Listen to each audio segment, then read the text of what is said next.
di podcast terbaru kami. Yang di sini saya tidak sendiri, saya ditemani oleh teman saya yang bernama Yuliani.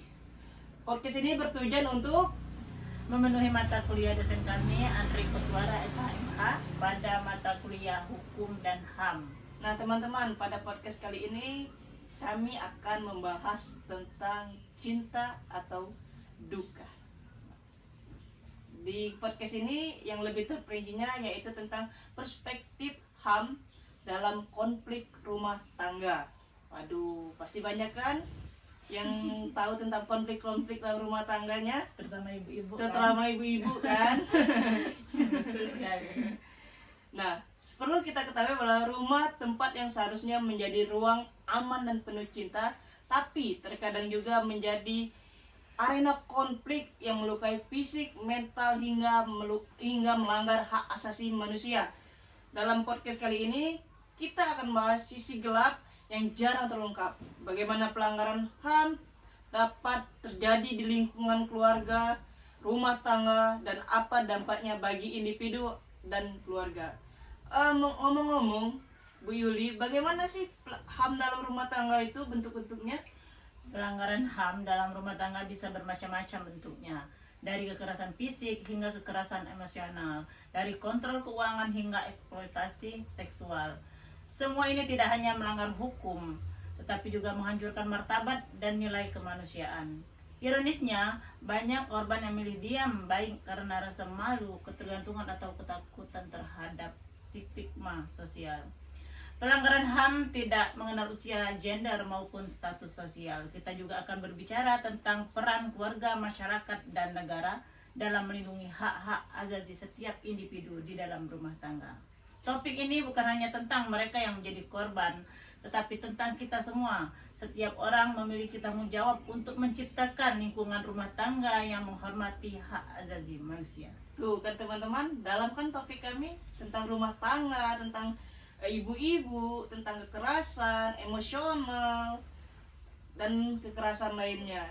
Nah, jadi siapkan diri Anda untuk mendengar, memahami, dan merenungi isi dari podcast kami. Episode kali ini memang terasa sangat berat ya Ibu, karena kita membahas tentang HAM yang biasa terjadi, tapi menurut masyarakat, lingkungan masyarakat itu hal yang lumrah. Biasa. Semoga saja dengan ada podcast ini bisa menjadi ajang inspirasi untuk semua orang, Terutama ibu-ibu untuk lebih mengungkapkan diri mereka, mengungkapkan apa yang mereka rasakan. Ya mungkin akan ada dampaknya dan ada pentingnya untuk kalian yang menonton. Semoga. Setelah mendengarkan, dan mari kita mulai diskusi ini dengan hati yang terbuka. Let's go. Nah, baik, kita mulai dengan pembahasan kita pada podcast kali ini. Ada beberapa topik yang akan kita bahas tentang HAM dalam pelanggaran HAM dalam rumah tangga ini. Menurut Ibu Yuli, apa sih definisi dari pelanggaran HAM dalam konteks rumah tangga itu? Menurut saya, pelanggaran HAM dalam rumah tangga mencakup segala tindakan atau kelalaian melanggar hak-hak asasi seseorang, baik itu secara individu. Ini termasuk kekerasan fisik, verbal, psikologis, ekonomi, atau seksual yang dilakukan oleh pasangan, anggota keluarga, atau kerabat dekat.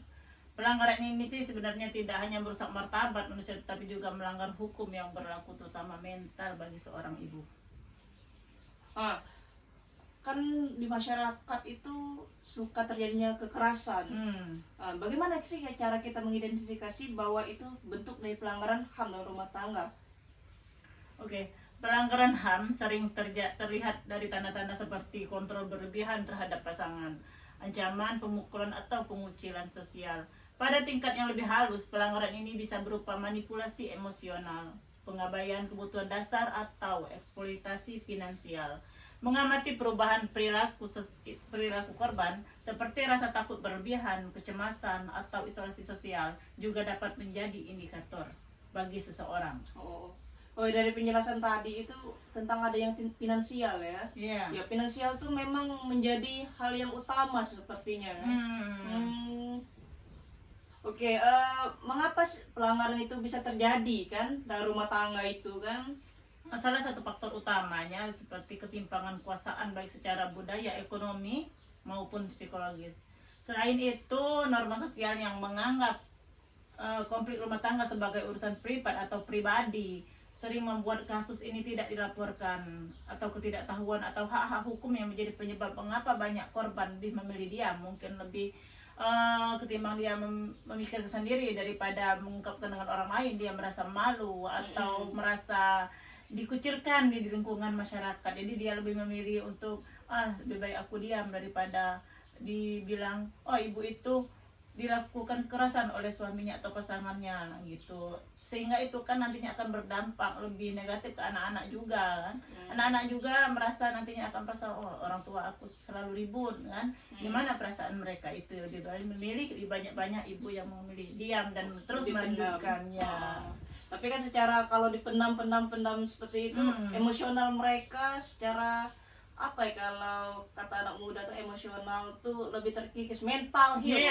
Mental heal lebih mungkin mental. Mungkin anak-anaknya yang mengalami orang tuanya yang sering melakukan kekerasan dalam rumah tangga, anak-anaknya lebih cenderung memilih pendiam dan cenderung memilih tidak bergaul dengan sesama teman gitu, Mas.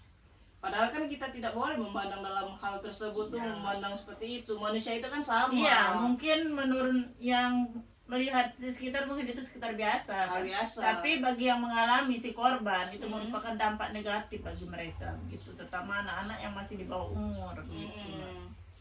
Atau juga anak-anak tuh kalau di sekolah di OC dicemu mungkin. Itu anak-anak itu orang tuanya sering ribut, apalagi yang bertetanggaan kan. Orang tuanya ribut terus, usah teman.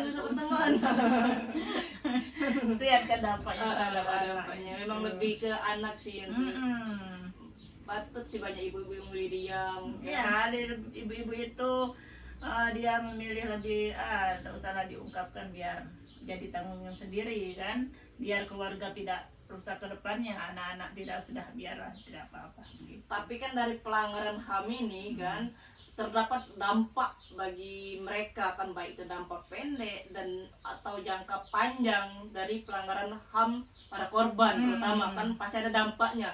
Nah, bagaimana menurut Ibu dengan dampak dari jangka pendek dan jangka panjang bagi korban? Kalau dampak jangka pendek lebih korban mungkin mengalami trauma fisik dan psikologis, Mbak. Seperti luka, ketakutan atau depresi. Tapi kalau dampak jangka panjang, dampaknya bisa berupa gangguan kesehatan mental, kehilangan kepercayaan diri hingga ketergantungan finansial. Pada beberapa kasus juga terdapat, saya sering mendengar kan. Ini juga berdampak pada anak-anak yang tumbuh seperti saya katakan tadi di lingkungan seperti kebutuhan emosional atau perilaku yang menyimpang. Mungkin karena anak merasa tersendiri sehingga perilaku yang berubah sudah biarlah. Mungkin depresinya seperti itu, Mbak. Iya, tapi kalau terutama tentang trauma kan fisik mungkin ke dokter 1 hari 2 hari seminggu sembuh. Tapi secara psikologis mereka itu sangat terpengaruh, apalagi kekerasan. Seorang anak melihat ibunya dipukul, kan betul. Akan terganggu psikologisnya. Baik itu anak itu berubah jadi orang yang pendendam, ataupun berubah jadi yang pemarah, ataupun pendiam bisa jadi. Itu sangat banyak sih, apalagi yang sampai depresi, ketakutan. Nah itu rawan tuh. Betul. Dan jangka panjang pun gangguan mental itu banyak sih. Kalau Gen Z sekarang ngomong mental heal, jaga mental. Itulah salah satu anak yang korban dari kekerasan dalam rumah tangga kan. Semestinya kalau dilihat anaknya tidak menjadi korban secara fisik, tapi secara mental anak yang menjadi korban nomor 1. Iya, benar. Itu lebih baik kalau bisa mencegah. Iya. Sebaiknya kalau saran sih untuk ibu-ibu yang sudah berumah tangga, kalau terdapat permasalahan selesailah secara baik-baik dengan suami. Jangan sampai ada kekerasan karena akan berdampak negatif terhadap anak gitu. Padahal kan di negara kita, di wilayah setempat kita, pemerintah itu sangat melindungi tentang HAM-HAM masyarakatnya, HAM yang dimiliki oleh setiap individu. Tapi masih banyak orang yang memilih diam. Nah, menurut Ibu Yuli, bagaimana sih hukum di Indonesia itu dapat melindungi hak mereka dalam mengungkapkan atau menyampaikan yang menjadi korban dalam kasus HAM ini? peraturan yang Ah. mengatur Mbak ya.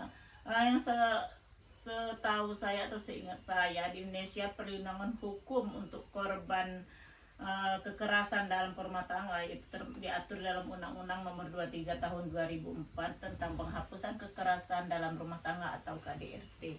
Nah, undang-undang tersebut mencakup pencegahan, perlindungan korban serta hukuman bagi pelaku. Selain itu, hukum pidana umum juga dapat digunakan untuk menangani kasus kekerasan atau penganiayaan dalam rumah tangga. Oh. Ya, seperti ada kasus kan kemarin sering kita dengar kasus istri yang melapor ke kepolisian dan pihak yang berwenang bahwa terjadi kekerasan atau pemukulan terhadap fisik itu, pihak kepolisian langsung mengadakan pemrosesan kan terhadap ibu itu, maka suaminya dipanggil untuk dilakukan mediasi. Setelah itu ditanya mengapa sehingga terjadi kekerasan dalam rumah tangga tersebut. Nah, teman-teman, dengarkan sendiri dari penjelasan Ibu Yuli bahwa Indonesia itu menjamin loh bahwa korban dari KDRT, dari pelanggaran HAM itu akan dilindungi dari negara. Tidak akan negara tidak melindungi korban yang menjadi kekerasan. Jadi jangan takut ya untuk semuanya mengungkapkan apa yang kalian rasakan, menyampaikan kalau terdapat pelanggaran, melapor, jangan merasa malu. Karena itu demi kebaikan anak-anak kalian nantinya. Nah, apakah pelanggaran HAM dalam rumah tangga hanya terjadi pada perempuan, Ibu?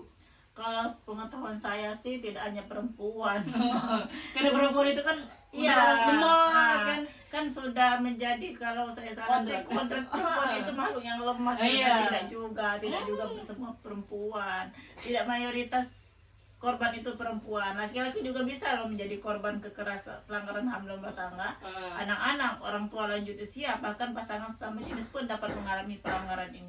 Semua individu memiliki hak yang sama untuk dilindungi dari kekerasan dan penindasan itu. Oh iya kan, nggak hanya perempuan tapi juga ada laki-laki ya. Iya. Tapi memang mayoritas di Indonesia terutama kodrat perempuan itu makhluk yang lemah. butuh dilindungi. Jadi kalau misal seandainya sering sih saya dengar, masa lelaki melapor kekerasan dalam rumah tangga, malu itu kan perempuan, padahal laki juga bisa loh kena itu kekerasan dalam rumah tangga, seperti kekerasan mental, bukan fisik sih. Kalau fisik kuatan cowok kan daripada cewek, lebih kekerasan mental.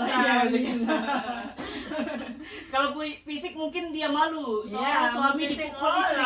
Iya betul. Melapor. Kalau secara mental mungkin ada juga sih laki-laki yang mengalami kekerasan rumah tangga gitu, Mbak.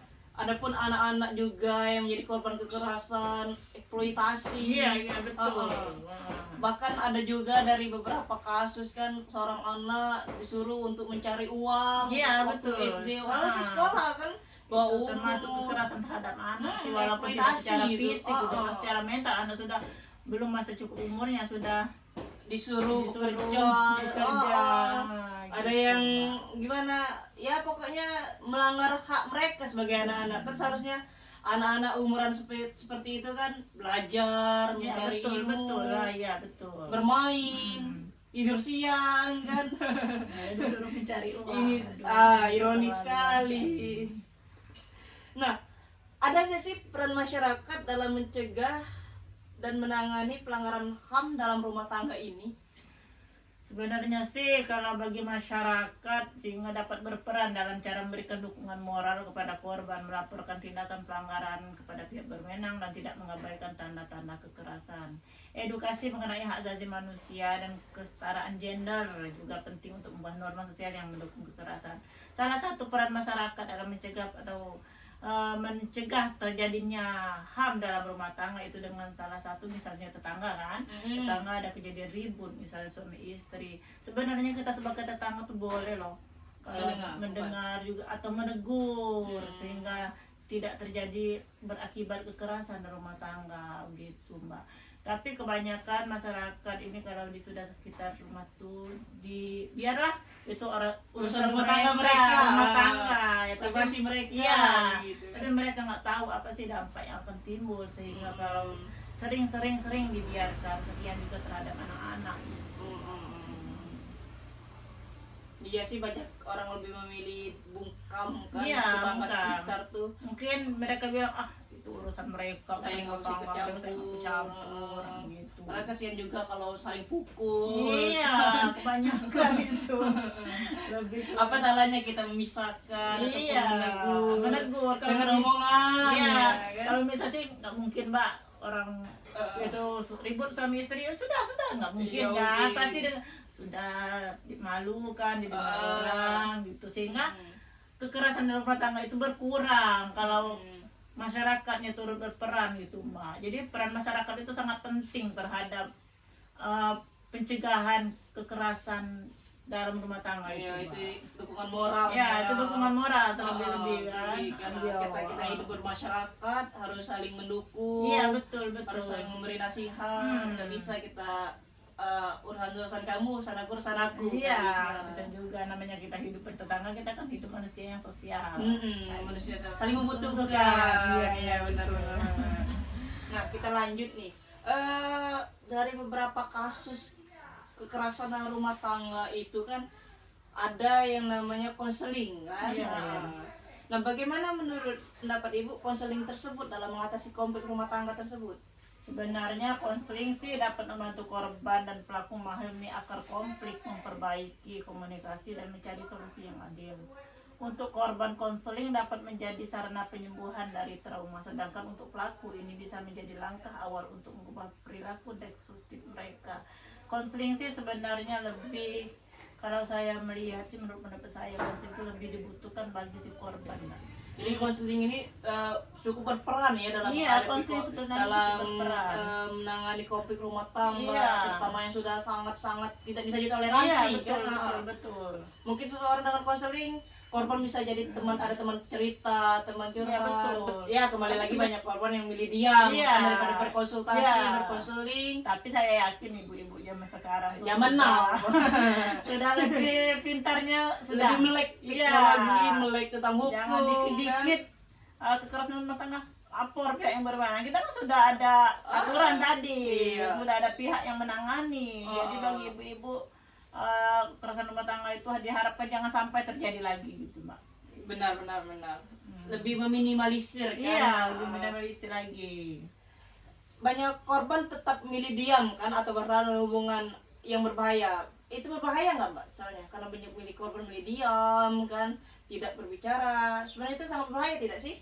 Itu sebenarnya sih Mbak, kalau menurut pendapat saya sih dengan kediaman masa itu korban yang telah mengalami kekerasan dalam rumah tangga itu sangat berbahaya sih. Tapi mereka mungkin beralasan meliputi rasa takut terhadap ancaman pelaku, ketergantungan finansial, stigma sosial, dan kurangnya dukungan dari keluarga atau masyarakat. Seperti dalam beberapa kasus, korban juga berharap bahwa pelaku akan berubah atau merasa bertanggung jawab untuk menjaga keutuhan keluarga. Nah, berbicara tentang korban gitu kan, banyak korban mungkin yang belum tahu kan layanan apa sih yang disediakan untuk korban pelanggaran HAM ini, untuk korbannya. Pelayanan apa sih yang disiapkan oleh negara ataupun pemerintah? Oke. Di Indonesia tersedia layanan seperti Pusat Pelayanan Terpadu atau P2TP2A, hotline Komnas Perempuan, serta lembaga swadaya masyarakat yang fokus pada perlindungan korban kekerasan. Selain itu, korban juga dapat melapor ke polisi atau meminta bantuan hukum melalui pengadilan. Nah, banyak sebenarnya instansi ataupun layanan yang disiapkan pemerintah untuk para korban ini melapor kan. Jangan hanya dipendam. Iya, Nanti betul. stres, takutnya dipendam terus kan. Menyebabkan kerontokan rambut, botak dong. Betul. Semestinya sih untuk korban dalam kekerasan rumah tangga tidak juga harus langsung ke polisi Mbak, atau ke polisi atau pihak yang berwenang. Bisa juga melalui ketua RT setempat yang nantinya akan dilakukan mediasi. Iya. Kan pertimbangan. Misal kalau seandainya tidak selesai melalui RT bisa dibawa ke tingkat kelurahan, desa desa gitu gitu ya. Bisa karena di kelurahan atau desa nantinya kan adanya juga pihak mediasi, Mediasi, ya, ya. bisa mediasi. Nanti apabila memang tidak bisa disesuaikan diselesaikan melalui tingkat kelurahan atau desa, nanti akan didampingi untuk pelaporan ke pihak yang lebih tinggi gitu Mbak. Jadi jangan terlalu takut untuk melaporkan kejadian-kejadian tersebut seperti ya. itu ya. Karena melalui pendekatan pemerintah kita sekarang sudah memasuki era canggih gitu kan. Mbak ya. Nah, banyak kekerasan ini seperti kita sudah bahas kan, anak-anak terkadang menjadi saksi bahwa dalam kekerasan dalam rumah tangga, pelanggaran HAM dalam rumah tangga itu seringkali anak-anak yang menjadi korban dan dapat menimbulkan seperti trauma dan lain sebagainya. Bagaimana caranya agar anak-anak yang trauma karena telah menjadi saksi dari pelanggaran HAM tersebut, Bu? Sebenarnya sih anak-anak itu di bawah umur itu kalau untuk dikatakan jadi saksi belum bisa sih Mbak. Tapi sih anak-anak yang melihat kejadian langsung pasti memerlukan pendamping psikologis untuk mengatasi trauma gitu Mbak. Mereka juga memerlukan pemahaman bahwa konflik atau kekerasan yang mereka saksikan bukanlah kesalahan mereka. Kan kadang kurang secara tidak sengaja melihat kejadian yang kebetulan di rumah gitu terjadi kekerasan, mereka mungkin menjadi trauma atau menjadi salah satu tekanan mental mereka gitu. Tentang edukasi hak asasi manusia sih, penguatan rasa aman adalah langkah penting untuk pemulihan mereka sehingga mereka merasa terlindungi gitu. Tapi kebanyakan sering sih anak-anak tuh lebih berlindung ke pihak seorang ibu. Iya. Gitu. Kalau ada permasalahan, ibu tolong, sehingga peran seorang ibu itu sangat penting, fundamental. Iya. Ya karena kan ibu kan mengandung 9 bulan dan merawat mereka dari kecil, mungkin itu yang menyebabkan anak-anak itu lebih dekat dengan mungkin ibu. Juga narasumbernya karena seorang ibu. Iya, jadi seorang narasumber kita lebih tahu tentang lebih memiliki ibunya gitu. Kalau ada sakit, mana ibu, boleh ibu. Jarang ibu. Sebenarnya kalau ayah sih juga itu perannya sangat penting kan bagi anak-anak, tapi anak-anak lebih ke seorang ibu gitu. Cenderung seorang ibu. Psikologis mereka tuh kalau bisa dijaga memang benar-benar. Iya, anak itu kan rentan terhadap gangguan mental, baik itu gangguan mereka terganggu kalau baik dari segi pelajaran atau apa-apa, mereka terganggu kalau ada keributan atau di rumah itu bisa menyebabkan sekolah mereka terabaikan, tugas mereka tidak diselesaikan, lebih banyak mengurung diri. Iya, betul itu dampak yang sangat negatif bagi anak-anak. Itulah kalau bisa tuh dihindari kan dari. Iya, betul Sehingga anak itu tidak menyaksikan keributan seperti itu kan. Berarti apa yang dapat dilakukan oleh korban untuk melindungi diri mereka, Bu? Korban di sini lebih ke seorang ibu atau ke anak, Pak? Mungkin seorang ibu, mungkin ya, ibu dan atau anak. istri kan itu ya. Iya, ibu atau istri seorang perempuan kan, karena kebanyakan kan korbannya itu perempuan. Iya, sudah berumah tangga kan, kalau kalau dia belum berumah tangga berarti dia belum ada KTP. Pasti dia berbasis posisi seorang anak. Iya benar. Korban yang menjadi salah satu korban dari untuk melindungi kekerasan dirinya, gitu. Korban dapat mencari dukungan dari keluarga, teman, atau lembaga pendukung. Mencatat bukti kekerasan seperti foto atau rekaman juga penting untuk proses hukum. Jika memungkinkan, korban harus segera melapor ke pihak yang berwenang dan mengakses layanan perlindungan atau tempat penampungan sementara. Jadi Mbak, kalau kita lihat sih, misal seandainya di rumah itu terjadi keributan yang menyebabkan kekerasan, anak-anak atau korban boleh berlindung ke tempat yang merasa mereka lebih aman, seperti rumah keluarga, mengungsi sementara, rumah orang tua, untuk setidaknya untuk menenangkan diri lah daripada terjadinya nanti terjadi malah kekerasan lagi yang tidak dapat dielakkan gitu Mbak. Nah mungkin juga bagi mungkin tidak sekali dua kali, karena pada dasarnya sekali orang tuh melakukan kekerasan akan mengulanginya lagi kalau kita hanya diam kan biasanya kan. Baiknya kalau terjadi kekerasan seperti itu, kali bagi korban tuh difoto, direkam, jadi bukti, divideokan.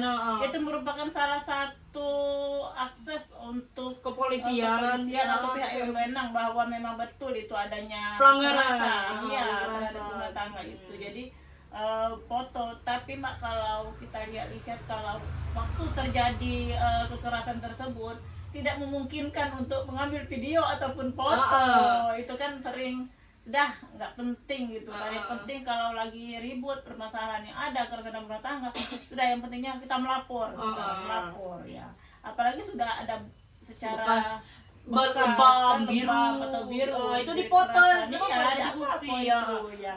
Kalau mereka tidak bisa melaporkan waktu kejadian kan di kemudian hari melapor bisa ya, kan?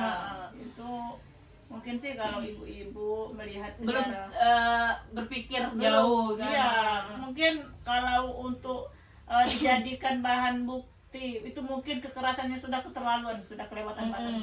Bagi seorang ibu kalau hanya masih dirinya masih ya sudah ribut-ribut sedikit, tidak terlalu berdampak ke anak, sudah biarin saja, diam aja ya. Gitu. Tapi kalau seorang ibu sudah menyenggol anak, ya jangan coba-coba, hilang dari bumi.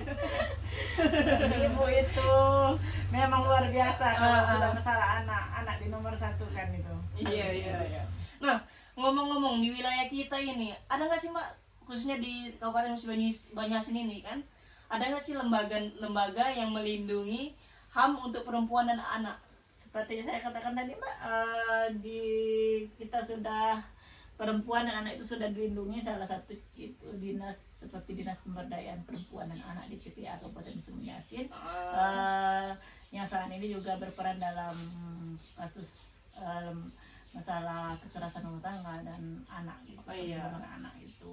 Lembaga ini bertanggung jawab memberikan layanan terpadu untuk perempuan dan anak korban kekerasan. Itu yang seperti saya ketahui Mbak.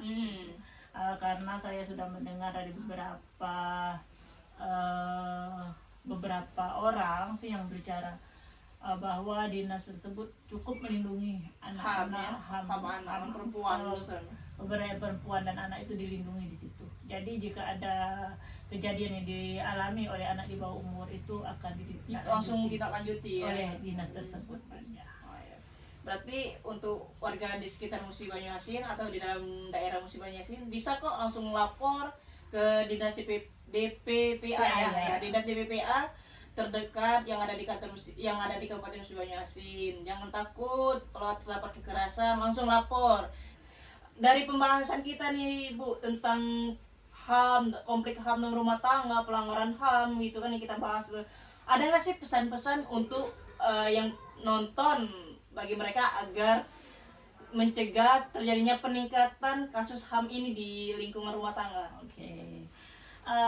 Baik, untuk semua pendengar ataupun yang menonton, pelanggaran HAM dan kekerasan dalam rumah tangga bukan hanya persoalan pribadi, melainkan pelanggaran hak dasar manusia yang mengancam keharmonisan masyarakat. Mari kita bersama meningkatkan lingkungan yang menghormati hak azazi, dimulai dari rumah tangga. Hentikan segala bentuk kekerasan dan beranilah untuk bertindak jika Anda melihat atau mengalami kekerasan. Dukung para korban, jadilah pendengar yang peduli dan laporkan tindakan kekerasan kepada pihak yang berwenang. Setiap orang berhak hidup dalam kasih sayang dan kehormatan. Bersama kita bisa mengakhiri kekerasan dalam rumah tangga. Ingat, cinta adalah tentang saling mendukung, bukan mendominasi. Jadikan rumah Anda sebagai tempat perlindungan, bukan medan konflik. Dengan kesadaran dan aksi bersama, kita dapat memastikan cinta atau derita hanya menjadi pembelajaran, bukan kenyataan. Stop KDRT, HAM untuk semua. Nah, teman-teman, itu pesan dari narasumber kita pada hari ini kan. Baik, kami berharap diskusi pada episode ini membawa wawasan baru bagi kalian yang menonton, baik sebagai individu maupun anggota keluarga. Semoga kita semua bisa menjadi bagian dari solusi, bukan bagian dari masalah yang ada. Ingatlah bahwa mencintai seseorang juga berarti menghormati hak dan martabat mereka sebagai manusia. Terima kasih telah menonton podcast kami pada hari ini. Mari bersama-sama kita sebarkan pesan cinta, hormat, dan kesadaran akan hak asasi manusia. Sampai berjumpa di episode berikutnya. Saya Melasari dan rekan saya Yuliani. Kami pamit undur diri. Kami akhiri dengan ucapan wassalamualaikum warahmatullahi wabarakatuh.